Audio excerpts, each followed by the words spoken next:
श्रीरामचन्द्र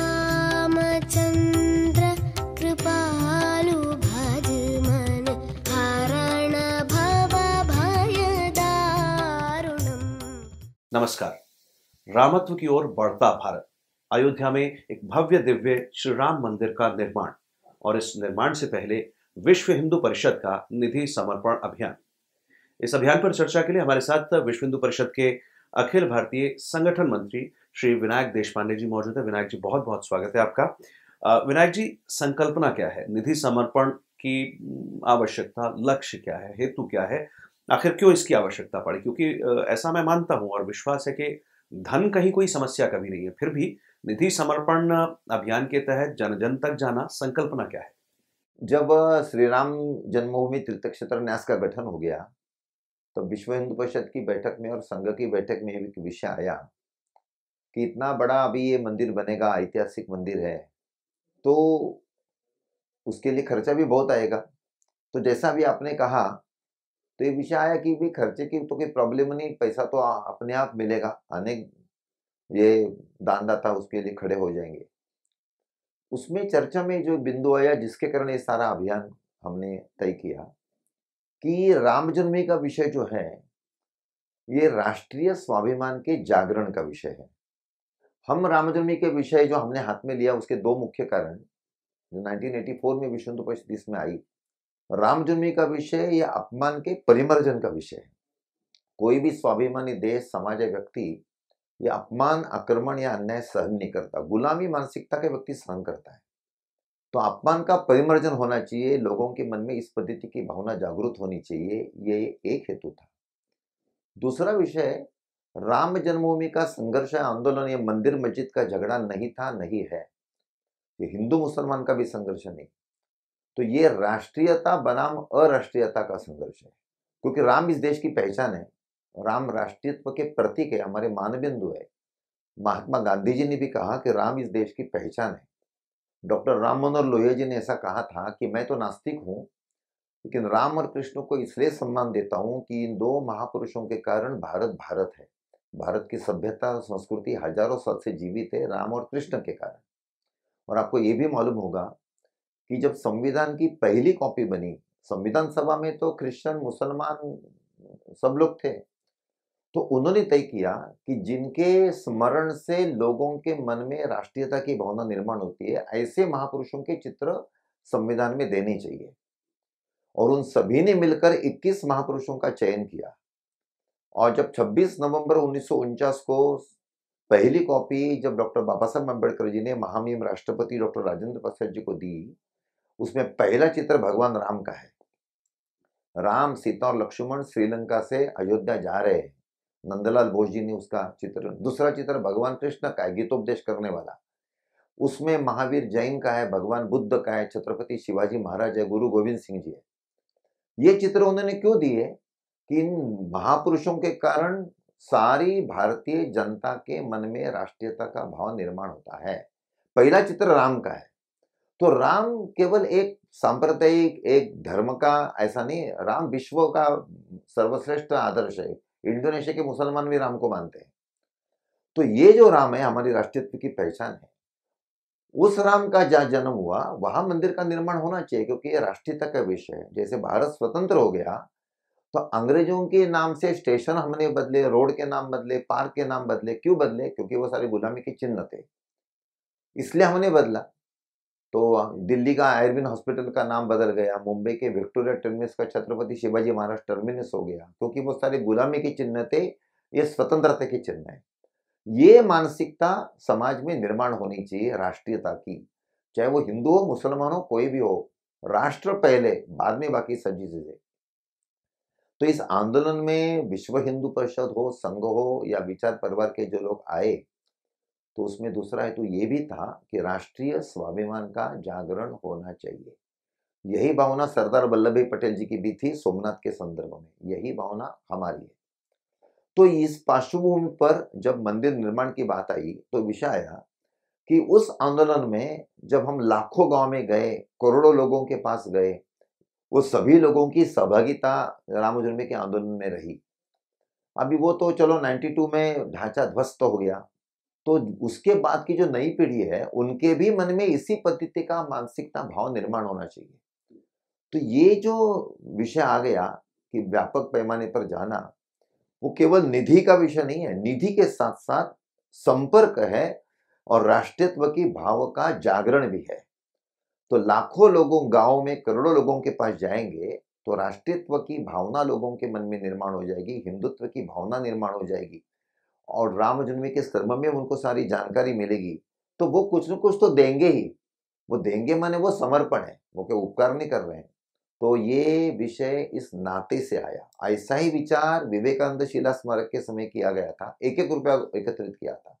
ऐसा ही विचार 1989 में किया था शिला पूजन के समय, हम 2.5 लाख गांव में गए थे।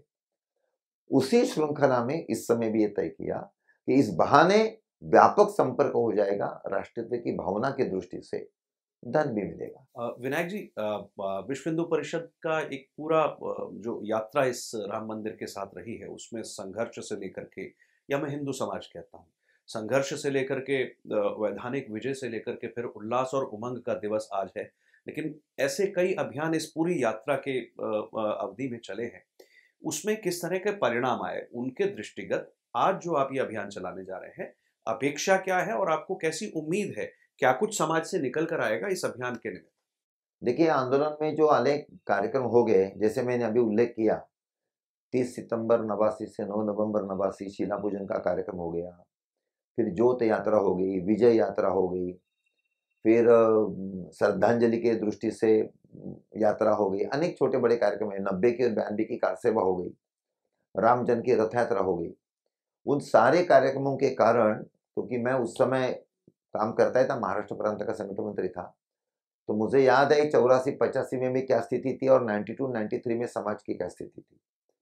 हम कहते थे कि गर्व से कौम हिंदू ये भाव निर्माण होना चाहिए। तो 1990 के बाद ये भाव इतने बड़े पैमाने पर सारे हिंदू समाज में निर्माण हो गया कि डंके की चोट पर सीना तान कर सभी लोग कहते थे कि मैं हिंदू हूँ। पहले जरा संकोच करते थे, डरते थे। राम जन्मी के समय आपको मालूम है कि कर्नल एल्स ने जो अयोध्या आफ्टर किताब लिखी, उस किताब में 92 में बाबरी ढांचा ध्वस्त होने के बाद उन्होंने लिखा, अभी दुनिया का कोई भी व्यक्ति हिंदू समाज को डरपोक या कायर नहीं कर सकता। हिंदू समाज ने अपने पौरुष का दर्शन 6 दिसंबर को दिखाया है। तो ये मानसिकता में बदल हो गया इस सारे कार्यक्रमों के कारण। देखिए, मैं उस समय ग्रामीण क्षेत्र में भी गया, शहरी क्षेत्र में भी गया, झुग्गी झोपड़पट्टी में भी गया। तो जो छोटे बड़े कार्यक्रम होते थे तो लोगों का जो उत्साह, रिस्पॉन्स, युवा वर्ग का, महिलाओं का, सभी का एकदम, मैंने उसको कोई जवाब नहीं। तो ये जो इस पद्धति की जो भावना लोगों में निर्माण हो गई ना, वो काफी बड़ी महत्व की है। रामजन्मभूमि के उस सारे कार्यक्रमों के कारण अपने देश में आर्थिक, सामाजिक, सांस्कृतिक और इससे तो आप भी सहमत हो जाएंगे, राजनीतिक भी परिवर्तन आ गया। ये तो लालकृष्ण आडवाणी जी ने 2002 में कहा कि मैं आज उप प्रधानमंत्री हूँ और अटल जी प्रधानमंत्री है और हमारी जो सरकार रही है उसका सारा सबसे बड़ा क्रेडिट तो राम जन्मभूमि के आंदोलन में जाता है। तो इतने सारे परिणाम उसके कारण हुए। मैं राजनीतिक बाजू में रखता हूँ। अभी गत कुछ सालों में हिंदुत्व का और राष्ट्रीयत्व का भाव तो अच्छे पैमाने पर जागृत हो रहा है।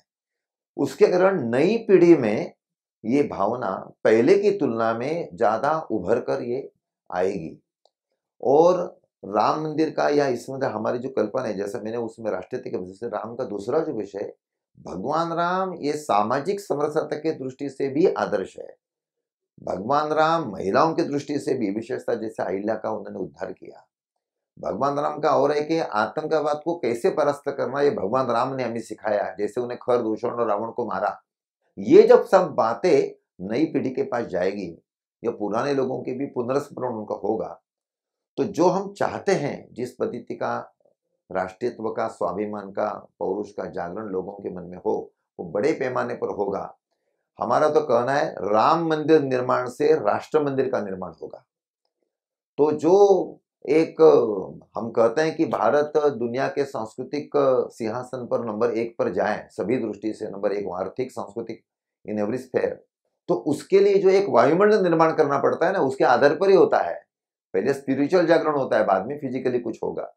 तो ये बड़े पैमाने पर इस अभियान के द्वारा होगा, ऐसा हमें पूरा विश्वास है। मंदिर पूर्ण होने के बाद किस तरह का भारतीय समाज की तस्वीर आपके मन में आती है? यानी हम कैसा भारतीय समाज आगे आने वाला भविष्य में देखना चाहते हैं? आज के हमारे कुछ नेता समाज जैसा जागरण हो रहा है, दुनिया का जिस पद्धति का वायुमंडल है, तो कुछ सालों के अंदर सारी दुनिया का नेतृत्व करने की सभी दृष्टि क्षमता भारत की आ जाएगी और भारत वो करेगा। आज अमेरिका और चाइना की जैसी कुछ पैमाने पर स्थिति है, उससे भी ज़्यादा बढ़कर 10-15 साल के बाद भारत की स्थिति निश्चित रूप से आएगी। लेकिन ये आने के लिए कुछ न्यू निर्माण होनी चाहिए, वायुमंडल निर्माण होना चाहिए। इन ऐसे सारे कार्यक्रमों के द्वारा उस पद्धति का वायुमंडल ये निश्चित रूप से निर्माण होगा। कोई भी देश जिस देश में संगठन होता है और राष्ट्रीयता का भाव एकदम जागरूक होता है, वो देश हमेशा आगे बढ़ता है। जैसे इजराइल में है, कुछ पैमाने पर जापान में है। भारत उस नाते से भारत में भी वायुमंडल निर्माण हो रहा है। इस अभियान के दौरान हम उसमें और भी बड़ी छलांग लगाएंगे और उसका लाभ ये निश्चित रूप से मिलेगा। और जो हमारी कल्पना है कि शोषण मुक्त और समरसता युक्त भारत बनना चाहिए, तो ऐसी जो सारी बातें हैं जो भगवान राम के जीवन में भी मिलती है और हमारा सभी का संकल्प है, उसमें भी हम आगे बढ़ेंगे। आज की राजनीति में शुचिता, मर्यादा, इनका स्थान थोड़ा कम दिखता है। और ये सिर्फ मैं भारत की राजनीति की बात नहीं करता हूं, इस एशिया के पूरे उपमहाद्वीप और संपूर्ण विश्व में भी ऐसा दिखाई देता है। बहुत दूर की इसमें से दृष्टि हमको देखनी होगी। क्या श्री राम के भव्य मंदिर निर्माण के बाद जिस तरह की चेतना का संचार भारतीय समाज में होगा, आपने कहा यथा प्रजा तथा राजा, तो यदि वैसी चेतना का संचार प्रजा में होता है, क्या राजा तक हो जाएगा? तो सवाल को ऐसे कहते हैं, क्या राजनीति पर भी श्री राम मंदिर के निर्माण का प्रभाव आने वाला है? और अगर इसको मैं वैश्विक परिदृश्य भी देना चाहूं, पहला प्रश्न भारतीय राजनीति के संदर्भ में, और दूसरा यदि इसका विस्तार दे पाए तो वैश्विक परिदृश्य में। मुझे ऐसा लगता है कि इसके कारण जो वायुमंडल बनेगा उसका राजनीति पर भी परिणाम होगा ही, क्योंकि राजनीति तो समाज में जो स्पंदन चलते उससे अलग नहीं रह सकती, क्योंकि उसमें से तो राजनेता बनते हैं। इसलिए समाज में अगर कुछ हलचल हो गई, स्पंदन हो गया, तो उसको राजनेताओं को उसका कॉग्निजेंस लेना ही पड़ता है और उसके अनुसार उनको अपना रवैया भी बदलना पड़ता है। देखिए, जिस पद्धति से उत्तर प्रदेश में कुछ हो रहा है, या अभी कुछ राज्य अभी जैसा लव जिहाद का कुछ कानून बना रहे हैं, या और भी कुछ चर्चा चल रही है, तो चाहे गाय के संदर्भ में विषय हो, धर्मांतरण के संदर्भ में विषय हो, लव जिहाद के संदर्भ में विषय हो, इनके संदर्भ में सामान्य लोगों में भी पहले की तुलना में जागृति आ गई। देखो, विरोध करने वाले जो हैं, जिनको विरोध करना है इसलिए वो विरोध कर रहे हैं, क्योंकि अगर विरोध नहीं करेंगे तो मेरा अस्तित्व ही नहीं रहेगा, ऐसा उनको डर लगता होगा। परंतु इन जनरल मैं ट्रेन में जाता हूँ, अन्य भी जाता हूँ, तो जब बातचीत होती है, चाहे नई पीढ़ी का हो, महिला हो, कुछ भी हो, तो वो उनका विचार अभी ये जो सारी बातें चल रही है उस नाते से अनुकूल बन रहा है। और वो अनुकूल बन रहा है तो चाहे योगी आदित्यनाथ हो या शिवराज सिंह चौहान हो, 10 साल पहले वो ऐसी हिम्मत करते क्या? नहीं करते। आज जनता का उस पद्धति का एक मूड बन रहा है, इसके कारण वो ये इस पद्धति का हिम्मत कर रहे हैं कि ऐसा कानून बनना चाहिए। जनता के कारण उनमें बदल हो गया। तो जब जनता में इस पद्धति का बदल होगा व्यक्तियों में, तो राजनेताओं को भी बदलना पड़ेगा। जो नहीं बदलेंगे वो बाजू में जाएंगे। और जो वायुमंडल से एडजस्ट होना है, और मुझे भी इस नाते से कुछ करना चाहिए, ऐसी जिनकी मानसिकता होगी, आज कुछ लोगों की है, वो आगे बढ़ भी रहे हैं, तो बाकी लोगों को भी थोड़ा सा बदल करना पड़ेगा और उसका लाभ निश्चित रूप से मिलेगा। ये भारत की दृष्टि से। दूसरी जो बात मैंने पहले कही कि 10-12 साल के बाद भारत दुनिया का अग्रगण्य देश बनने वाला है। आज जैसे अमेरिका कुछ सोचती है, उसका परिणाम सारी दुनिया में होता है।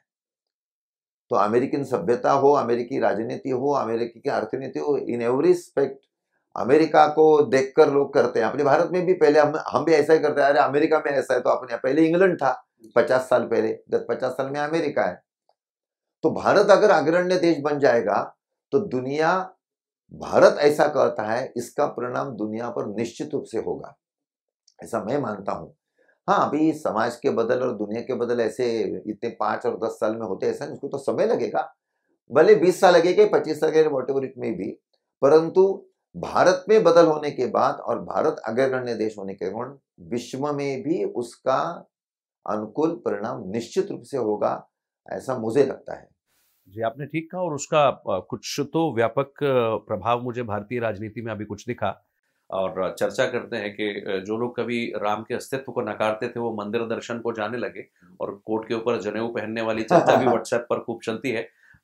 विश्व हिंदू परिषद के अखिल भारतीय संगठन मंत्री जी विनायक देशपांडे जी, आपका बहुत बहुत शुक्रिया। नमस्ते। आपने जो चिंतन दिया है, जो दर्शन दिया है, मुझे लगता है उसका प्रभाव हमारे भारतीय समाज पर आने वाले कई वर्षों तक दिखेगा और जैसी परिणति, जैसा परिणाम आप बता रहे हैं, वैसे अपेक्षित परिणाम भारतीय समाज में आए, इस आशा के साथ आपका बहुत बहुत धन्यवाद। नमस्कार। नमस्कार। जय श्री राम। श्रीराम